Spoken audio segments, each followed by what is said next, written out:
Friends, good evening to all of you. कैसे हैं आप सब? आई होप आप सब अच्छे होंगे और मेरा ये वीडियो सीरीज़ फॉलो कर रहे होंगे।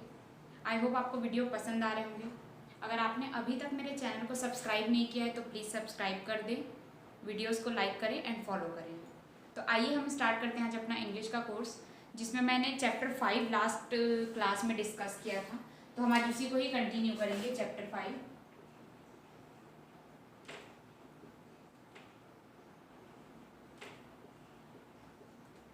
चैप्टर 5 में फ्रेंड्स मैंने आप लोगों को बताया था कि नाउन क्या होता है।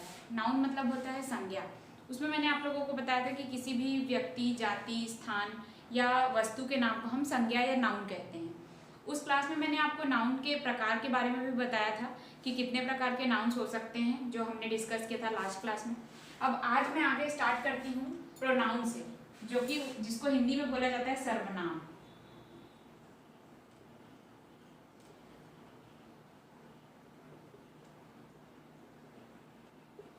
सर्वनाम, ये आप सब जानते होंगे सर्वनाम। इसको इंग्लिश में प्रोनाउन कहा जाता है। अब इसका मैं आपको डेफिनेशन बता देती हूँ, यानी कि परिभाषा। इसको क्लियरली आपको एक ही लाइन में याद रखना है, वो है संज्ञा के बदले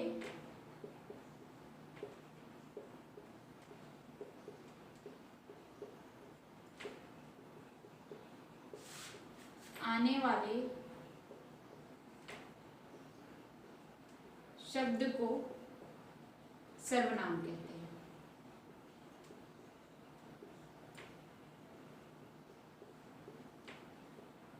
कैसे संज्ञा के बदले? जैसे मैंने किसी सेंटेंस में बोला या किसी वाक्य में बोला कि सृष्टि जाती है, तो सृष्टि जाती है में सृष्टि क्या है? संज्ञा है ना।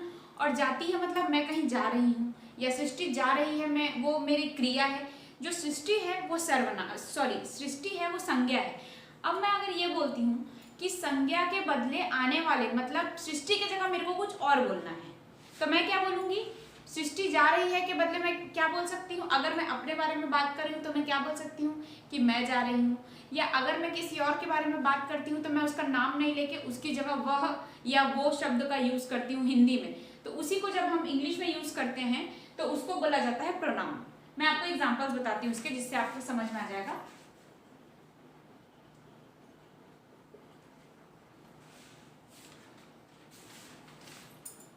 शी, ही, हिज, हर, ये आपको याद करना है ना, ये बहुत इंपॉर्टेंट है। इट,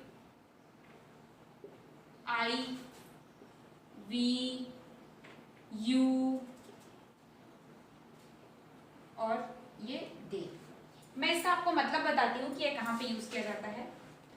इसका शी का मतलब होता है, दोनों का मतलब होता है हिंदी में वह। जैसे मैं ये बोलूंगी कि वो, जो हम बोल देते हैं वो शब्द, वो एक बनाई हुई शब्द है। एक्चुअल में वो नहीं होता, वो वह होता है। तो वह के जगह जब भी हम ये बोलते हैं कि मान लो मैं बोलती हूँ कि रमेश जा रहा है, तो रमेश की जगह मैं क्या बोल सकती हूँ कि वह जा रहा है। तो वह अगर मुझे लिखना है तो उसके लिए मैं रमेश नहीं लिख के ही यूज करूंगी। और एक चीज और आपको जो याद करना पड़ेगा, जो ही और शी है, उसमें जो शी है वो फीमेल के लिए यूज होगा और जो ही है वो मेल के लिए यूज होगा। तो इसका मतलब आपको क्लियर समझ में आ गया होगा कि अगर मैं ये बोलती हूँ, एग्जांपल यहां लिखती हूँ, जैसे रमेश जा रहा है, तो अगर रमेश जा रहा है मैं बोलती हूँ तो इसमें रमेश ऑब्वियसली नाउन होगा। नाउन मतलब संज्ञा। अब मुझे संज्ञा हटाना है, मतलब मुझे नाउन के जगह प्रोनाउन यूज करना है, तो मैं इसका नाम हटा के इसकी जगह बोलूंगी वह। वह को हम इंग्लिश में बोलेंगे ही, अगर वो लड़का है तो। और अगर वो लड़की की अगर हम बात करते हैं फीमेल्स की, तो यहाँ पे हम ही के जगह शी लिख देंगे। तो ये ऐसे आपको समझना है।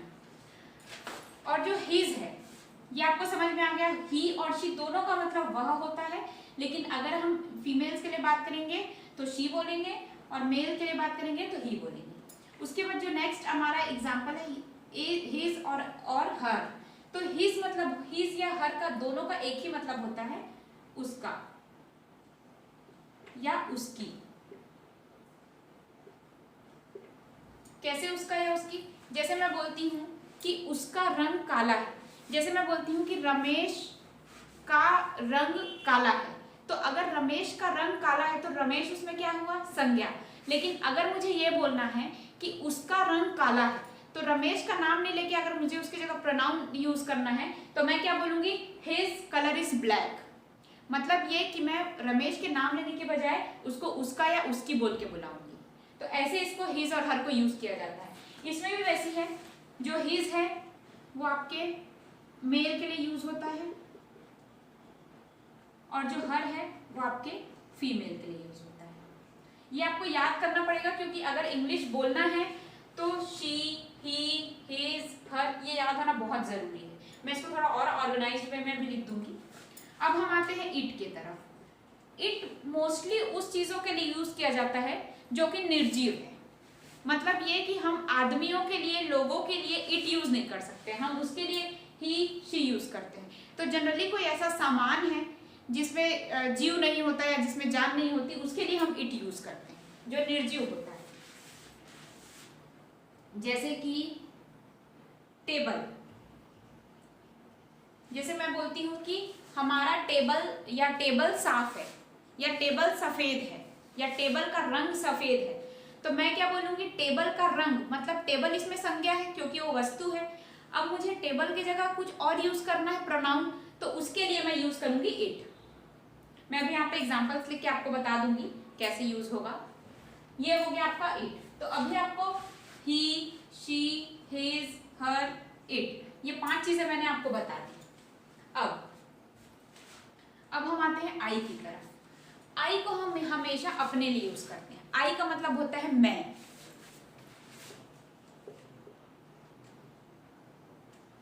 अगर मैं कुछ अपने बारे में बात करती हूं तो मैं ऑब्वियसली अपना नाम तो लूंगी नहीं, तो मैं अपने लिए जब यूज करूंगी तो मैं अपने नाम की जगह, जैसे मैं बोलूंगी कि आई एम गोइंग, मैं जा रही हूं, तो मैं ये तो नहीं बोलूंगी कि सृष्टि जा रही है, ऑब्वियसली मैं ये बोलूंगी कि मैं जा रही हूँ। तो वहां पर मेरे नाम की जगह क्या यूज हो रहा है? आई।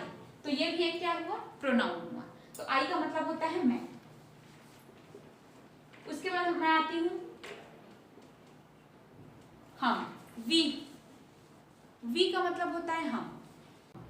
अगर मैं एक से ज्यादा लोगों के बारे में बात करूं, जैसे मैं और मेरी बहन, तो मैं उसको क्या बोल सकती हूँ? मान लो मेरा नाम सृष्टि है, उसका नाम है दृष्टि, तो मैं ये बोलूंगी कि सृष्टि एंड दृष्टि आर गोइंग। तो मैं उसको हिंदी में क्या बोलूंगी?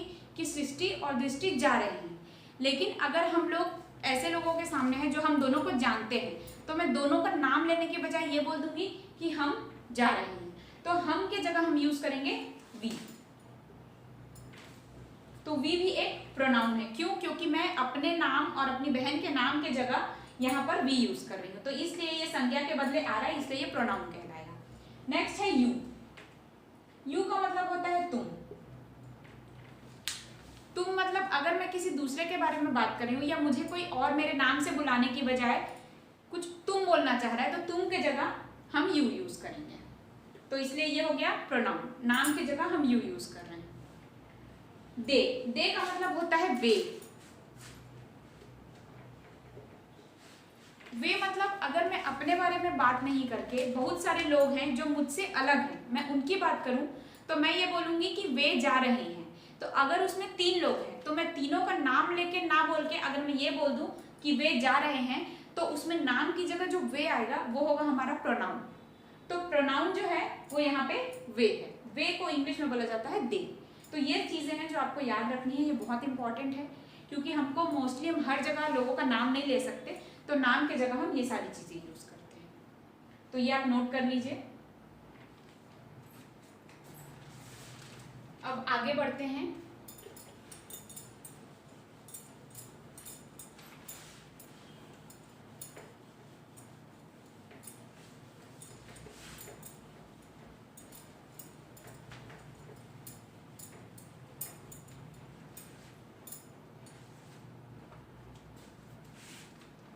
अब मैं नेक्स्ट में आती हूँ, वो है वर्ब। वर्ब को हिंदी में बोला जाता है क्रिया।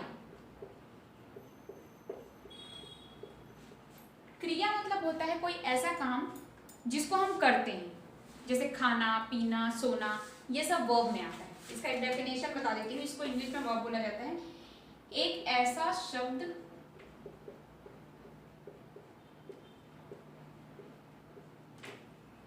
या शब्दों का समूह जो किसी एक्शन या क्रिया को दर्शाता है,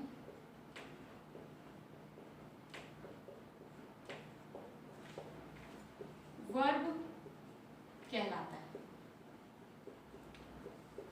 इसमें ज्यादा समझने का नहीं है, बस आपको ये जानना है कि जो भी काम हम करते हैं डेली रूटीन में, खाना पीना सोना पढ़ना लिखना, वो सब हमारा वर्ब है। जैसे एग्जांपल बता देती हूँ आप लोगों के याद रखने के लिए, जैसे go, jump, walk, eat, drink, sleep. I hope आप लोग को इसका मीनिंग पता होगा, फिर मैं लिख देती हूँ बाजू में। गो मतलब होता है जाना, जंप मतलब कूदना, वॉक मतलब चलना, ईट मतलब खाना, ड्रिंक मतलब पीना, स्लीप मतलब सोना। तो ये एग्जांपल्स थे वर्ब के। तो ये हम आगे पढ़ेंगे कि इसको कैसे यूज करना है सेंटेंस में, लेकिन आपको ये बहुत जरूरी है जानना, क्योंकि जनरली हम जब बोलचाल की भाषा में बात करते हैं तो हम वर्ब बहुत ज्यादा यूज करते हैं कि मैं क्या कर रही हूँ, खा रही हूँ, पी रही हूँ, सो रही हूँ, जा रही हूँ, जो भी, या पढ़ रही हूँ। तो उस टाइम पे आपको वर्ब यूज होता है, इसलिए ये जानना बहुत जरूरी है कि वर्ब या क्रिया किसको बोलते हैं। हम आगे बढ़ते हैं।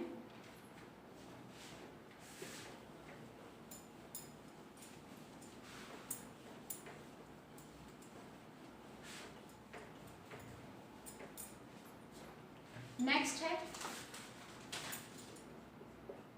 एडवर्ब। ये वर्ब से ही बना है, एडवर्ब जो है वो वर्ब से ही बना है। इसको हिंदी में बोला जाता है क्रिया विशेषण।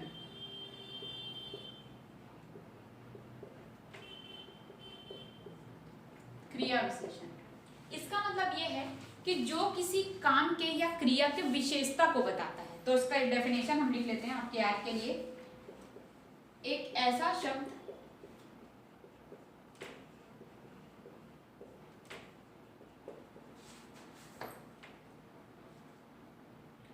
जो क्रिया के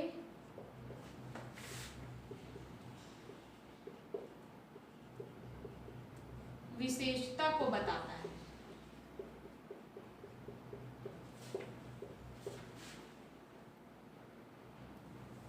विशेषता को बताता है या क्रिया के बारे में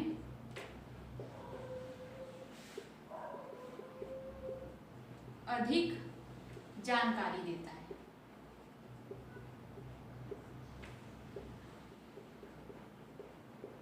एडवर्ब कहलाता है। या छोटा छोटा डेफिनेशन लिख लेना ताकि आपको फ्यूचर में याद रखने में आसानी हो। जैसे इसका एग्जांपल है टुमारो,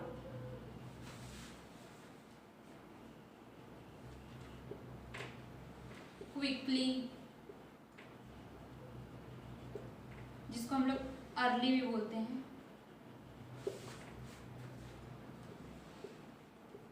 आउटसाइड, इनसाइड। जैसे ये एग्जांपल्स का यूज कैसे करते मैं बता रही हूँ। जैसे कि मैं ये बोलती हूँ कि मैं जाऊंगा, तो जाऊंगा में जो मैं है वो संज्ञा है, जो जाऊंगा है वो क्या है, जाना मतलब क्रिया है।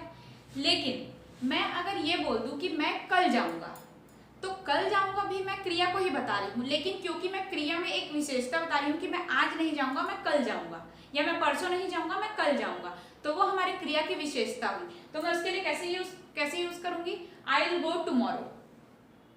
मैं इंग्लिश में सेंटेंस फॉर्मेशन आपको बाद में बताऊंगी, मैं सिर्फ ये बता रही हूँ कि अगर हमको ये बताना है कि मैं आज नहीं जाऊंगा या मैं परसों नहीं जाऊंगा, मैं कल जाऊंगा, तो कल जाऊंगा जो है वो क्रिया की विशेषता है। जाऊंगा के साथ में उसकी विशेषता भी बता रही हूँ कि मैं कल जाऊंगा, तो उसके लिए हम टुमारो यूज करेंगे। जैसे कि मैं सुबह जल्दी उठती हूँ, तो उठना मतलब वेकअप, तो जो वेकअप होता है उसका मतलब उठना होता है। लेकिन अगर मैं ये बोलूँ कि मैं जल्दी उठती हूँ, तो उसके जगह मैं यूज करूंगी अर्ली। तो जो जल्दी है वो क्रिया की विशेषता को बता रहा है। वैसे ही क्विकली भी हम सेम यूज कर सकते हैं। नेक्स्ट है आउटसाइड इनसाइड। आउटसाइड मतलब होता है बाहर, इनसाइड मतलब होता है अंदर। तो मैं ये बोलती हूँ कि मैं अंदर बैठती हूँ, तो बैठना मतलब सिट, बैठना। लेकिन मैं ये बता रही हूँ कि मैं अंदर बैठती हूँ, तो अंदर बैठना जो मैं बता रही हूँ वो क्रिया की विशेषता है। तो विशेषता के लिए हम क्या यूज करते हैं, एडवर्ब। तो ये मैं क्या बोलूंगी कि आई सीट आउटसाइड या इनसाइड। तो इनसाइड मतलब मैं अंदर बैठती हूँ, आउटसाइड मतलब मैं बाहर बैठती हूँ। तो ऐसे हम क्रिया की विशेषता को एडवर्ब के थ्रू बता सकते हैं, तो उसके लिए ये यूज होता है। तो ये हमारे बेसिक चीजें हैं जो हम लोग को इंग्लिश बोलने के लिए बहुत जरूरी है जानना, तो ये आपको याद रखना ही पड़ेगा।